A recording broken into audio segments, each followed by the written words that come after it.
Hi everyone, thank you very much for stopping by and for returning to the old world today. I can say after a year of general hobbying, painting, constructing and all of the things that entails, that I'm now, as far as possible, Warhammer Old World ready. The question is, are you? So those of you who've been following the channel will know this, but just over a year ago in June 2022, decided to launch into the whole YouTube thing, and a core part of what I wanted to do was to give myself the motivation around my Warhammer Old World project by sharing periodic updates about what I'm doing, and also just to share my thoughts really around what was going on with the general wargaming scene.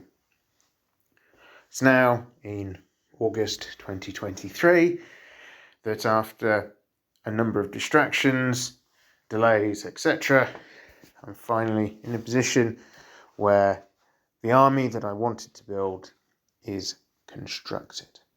So I thought it'd be a nice way to round off this stage in my preparation for Warhammer Old World, do a little bit of a showcase of everything I've done. Appreciate you'll have seen pictures along the way, but here is the army as it stands in full. So here we see the commander of my armies and the leader of the hold, Thorgrim Leifson. Here he's seen with his two close advisors from the ranks of the runesmith and his personal banner bearer, who will be the battle standard bearer for the purposes of the tabletop game. The models here, with the exception of one, all come from the Oathmark range of models. And these are made by North Star. The chappie on the right hand side of the screen is a classic Games Workshop runesmith. So here we are, the command element of my new model army. And here we see the Huskars, the professional warriors that make up the core of the army of the Hold, led by a Thane. Thane being, again, a classic metal Games Workshop figure, all of the others being Oathmark heavy infantry by North Star. What makes up the Huskars? Well, we have 2 units of 20 warriors armed with great weapons. They are my hammerers, also being equipped with full command, as you'll see as we go along the line. Also, there is a unit of 20 warriors armed with hand weapon and shield, these representing the Iron Breakers. So in all, 60 warriors ready to take to the field into service of their lord. Now to turn to the rank and file, the clansmen, the doughty dwarves who have put down their hammers, their chisels, their picks, take up arms in times of strife and to join their brothers on the front line. Again, this division of the army led by a Thane, this time from the Advanced Hero Crest range. I think he came in the main box for those of you who remember that game. The rest of the models, once again, Oathmark miniatures from North Star Games. So here we see going across the line a unit equipped with hand weapons and shields, perhaps your classic image of a dwarven warrior.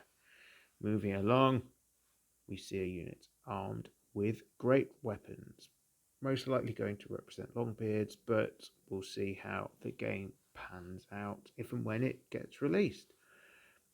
And finally, another unit of 20 dwarves, this time armed with spears and shields. Commented before, I think it's highly unlikely that spears will become part of Warhammer Old World when it comes to the Dwarf faction. So these will probably be used to represent either great weapons or hand weapon shields, depending on the needs of the time and what the rules look like when they get released. Here we see the light infantry of the Hold, drawn from the ranks of the Rangers, scouts and those strange dwarves who seem to like spending their time above ground. No specific commander for this particular division of the force, rather entrusted to act on their own initiative.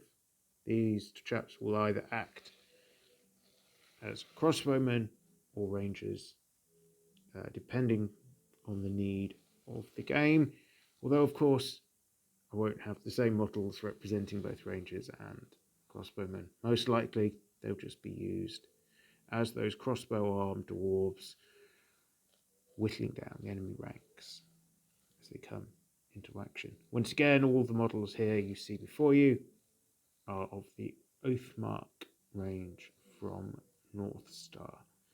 And as you can probably guess, actually, I'm really happy with the way these have turned out. I really like the look of these dwarves, slightly more Tolkien-esque than perhaps the direction Games Workshop went into, and I think they really capture the spirit of the dwarven clans. Perhaps the unusual unit in the army is the ranks of Slayers, these models being the Sons of Ymir Death Seekers by Highland Miniatures, which I bought from a company through Etsy. So these are the resin models as opposed to the plastic or metals you've already seen. The Slayer is just what any dwarf needs in his army if he wants it to rain blood. Difficult to command, so no specific hero assigned to lead them. A unit left best to its own devices, for they know where the combat is. Just touching on perhaps what the rules may or may not look like when Warhammer Old World comes out, I do kind of hope that we don't see encouragement to take the Slayer torpedo that existed in 8th edition, so just one single line of blokes running in to minimise damage. It looks like, with the suggestion that all the models in the front rank will always be able to fight, this won't be a thing, because you won't be able to minimise the number of attacks coming in, so that will probably be a positive from that perspective. Still, here we go, the Slayers of the army of Thorgrim Leifson. Last, but by no means least, we see the artillery train led by the Hold's chief engineer. Chief engineer comes from Skyball Miniatures and is the dwarf with a pipe model. I've not done a separate review on him, but it's an okay model. It's not brilliant. It is a hard resin figure, but certainly on the pauldrons there's a distinct lack of definition. I found having to paint in thin black lines to give the illusion of shadows because it's all rather flat. But that aside, what is in the artillery train? Well, we've got a pair of stone throwers by Highland Miniatures. These again bought from a company doing 3D printing through Etsy. A couple of classic Games Workshop bolt throwers. They're the metal figures. I've got a skull pass cannon before going on to the other bolt thrower and other stone thrower. All in all, quite a conservative, quite a traditional approach to war machines, with the possible exception of that single newfangled device in the form of a cannon. So that's it for this Army on Parade setup and a look at my Dwarf Army project as it's hit a point of near completion. I say near completion because, as we all know, no army is ever truly finished. But for now, I'm expecting to hold on to see what the rules look like, to see what army compositions look like, what kind of unit sizes I'll need before making any firm decisions about what my next steps might look like. I do have a few other dwarf models hanging around from years ago, some crossbowmen, I think I've got some handgunners floating around, maybe some warriors and miners. Not sure if I'll repaint them and rebase them just yet. Might be something I get on to. In the meantime, I've got other projects I want to crack on with and to tackle some of the Great Mountain. But there we go. As I say, this is my dwarf army ready to march, hopefully on the day or very soon after that Warhammer Old World gets released.